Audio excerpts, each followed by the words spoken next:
안녕하십니까? 대한민국 자유 우파를 응원하는 빵빵 시사입니다. 얼마 전까지 대한민국 언론 매체에서 북한에 관련된 특별한 소식들은 찾아볼 수 없었습니다. 하지만 최근 북한과 관련된 뉴스들이 공영 방송은 물론 인터넷 기사에서조차 쉽게 찾아볼 수 있는데요. 때론 진실이 거짓이 되고 거짓이 진실이 되는 세상에 우리는 살고 있습니다. 혹자는 대한민국 안보 체계가 무너졌다는 것을 인정하는 동시에 북한에게 인도적 지원이라는 명목을 만들기 위한 사전 작업이라고 이야기합니다. 혹시 북한 김정은이 도와달라고 이야기하는 것은 아닐까요? 문재인 정부에게 북한이란 유난히 저자세로 일관하며 김씨 일과 비를 맞추기에 급급했기 때문에 우리는 합리적인 의심이 가능합니다. 북한 소형 목선 남하 사건이 일어났을 때 문재인 정부는 이야기했습니다. 향후 재발 방지를 위해 해상 및 해안 경계 작전의 운용 시스템을 최적화하고 기동 탐색 강화, 레이더 운용 능력 제고, 노후 장비 교체 등을 추진할 것이고 보고 체계 검토와 훈련 강화 등을 통해 통합 방위에 만전을 기할 것이라고 밝혔었는데요. 태안의 고무보트를 통한 불법 입국이 일어났을 때도 전 해안 지역에 대해서 정밀 분석하여 취약 지역의 해안 감시 장비를 추가 운영하고 미식배 선박에 대해선 무인항공기와 드론을 활용해 확인하는 등 보안 대책을 마련하겠다고 했습니다. 그런데 모두 거짓말이었던 건가요? 언제부턴가 북한 주민이 마음만 먹으면 대한민국으로 탈북했다가 다시 재입국을 하는 상황. 여러분은 이해가 되십니까? 문재인 정부는 대한민국 군 방어 체계에 있어 어떤 문제점도 없다고 항상 강조해왔습니다. 그렇다면 북한 탈북자가 한 번도 아닌 두 번이나 휴전선을 마음대로 넘나들 동안 대한민국 군이 사실조차 파악하지 못한 것을 어떻게 설명할 수 있다는 것인가요? 문재인 정부는 북한과의 우호관계 협력만을 위해 노력할 것이 아니라 이런 작은 문제점들이 자국민의 안보에 직접적인 영향을 미친다는 것을 신중히 생각하고 반성해야 합니다. 웃지 못할 사건들이 우리 주변에서 일어나고 있습니다. 북한 탈북자가 다시 재입국을 강행하기까지 문재인 정부는 전혀 모르고 있었습니다. 북한의 대표 언론 매체 조선중앙통신 등의 보도 내용을 접하고 나서야 문제를 인지하는 등 문재인 정부는 사실 파악조차 하지 못한 것입니다. 조선중앙통신은 개성시에서 악성 바이러스에 감염된 것으로 의심되는 월남 도주자가 3년 만에 불법적으로 분계선을 넘어 기항하는 비상사건이 발생했다고 보도합니다. 불법 기항자의 상기도 분비물과 혈액에 대한 여러 차례 검사를 진행한 결과 악성 바이러스 감염자로 의심할 수 있는 석연치 않은 결과가 나왔으며 개성시에서 그와 접촉한 모든 사람들과 개성시 경유자들을 철저히 조사 장악하고 검진, 격리 조치하고 있다고 합니다. 오랫동안 자취를 감춰왔던 북한 김정은이 전면에 등장한 이유도 동일선상에 있다고 봐도 무방해 보입니다.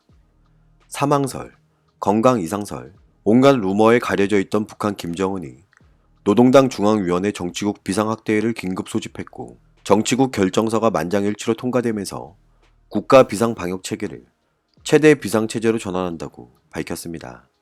월남 도주 사건이 발생한 해당 지역 부대의 경계근무 실태를 지적했으며 당 중앙군사위원회가 사건 발생에 책임이 있는 부대에 대한 집중조사 결과를 보고받고 엄중한 처벌을 적용하며 해당 대책을 강구하는 문제가 논의됐다고 하는데 경계체제에 실패했다고 지적받는 대한민국 군은 어떤 처벌이 이뤄지긴 하는 걸까요?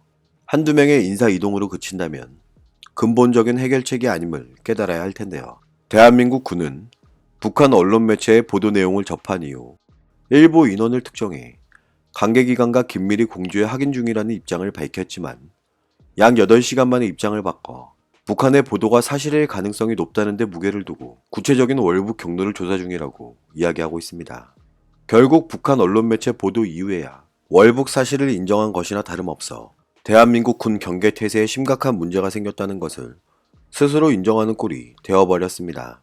이번에 재입국한 탈북자는 지난 2017년 인천 강화군 교동도를 통해 기순한 개성 출신 김모 씨로 추정되며 이미 잠정 며칠 전 김포, 강화, 교동도 일대를 사전 답사한 정황이 포착되었기 때문에 지상 군사 분계선이 아닌 강이나 바다를 통해 월북했을 가능성이 큰 것으로 전해지고 있습니다.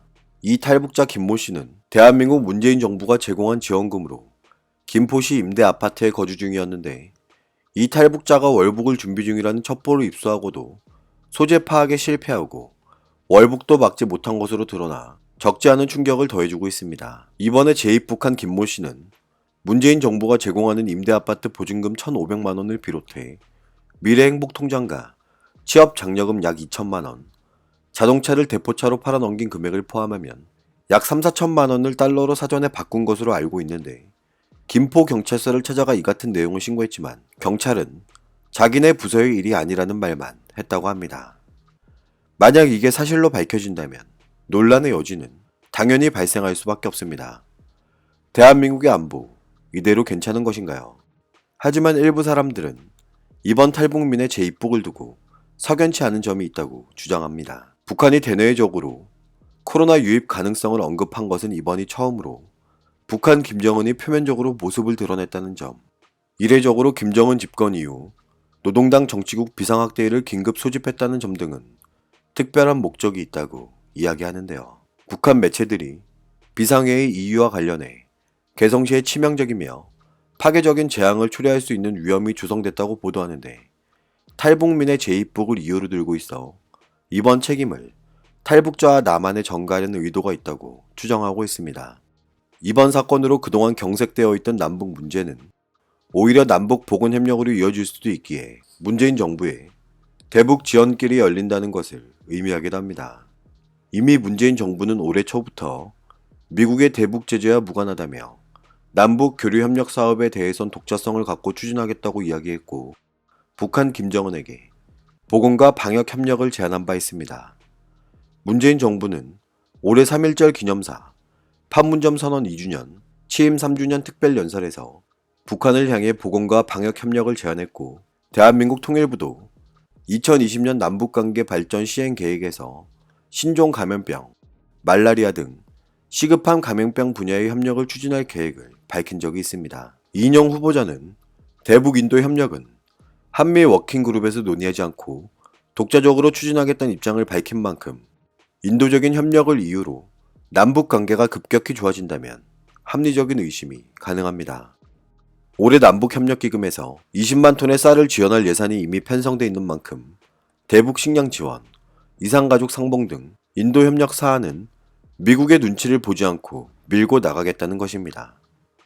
한미 워킹그룹에서 대북 제재 적용을 문제 삼아 지원이 무산됐던 타미플루 사태와 관련 다시는 재현되지 않을 것이라고 강조하며 북한 김정은이 추진 중인 평양 종합병원 시스템 개선, 남북 생명보건단지 구축 관련 협의도 필요하다고 주장하고 있습니다.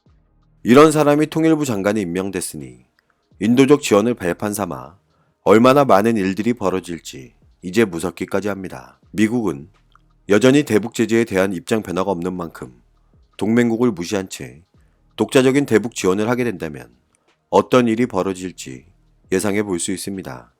북한이 주장하는 이번 탈북자가 발생 이유일지는 북한을 제외하면 정확하게 알 수 있는 방법이 없습니다. 하지만 이로써 문재인 정부가 북한에게 인도적 지원 명목이 생겼다는 것은 분명해 보입니다. 문재인 정부가 북한 김정은과 관련 어떤 움직임을 나타낼지 우리는 관심을 가지고 지켜봐야 할 것입니다. 자국민의 안보보다 중요한 것은 없습니다. 오늘도 우리는 우리가 누리고 있는 이 자유민주주의를 위해서 누구의 목소리를 응원해야 할지 선택은 여러분의 몫입니다. 감사합니다.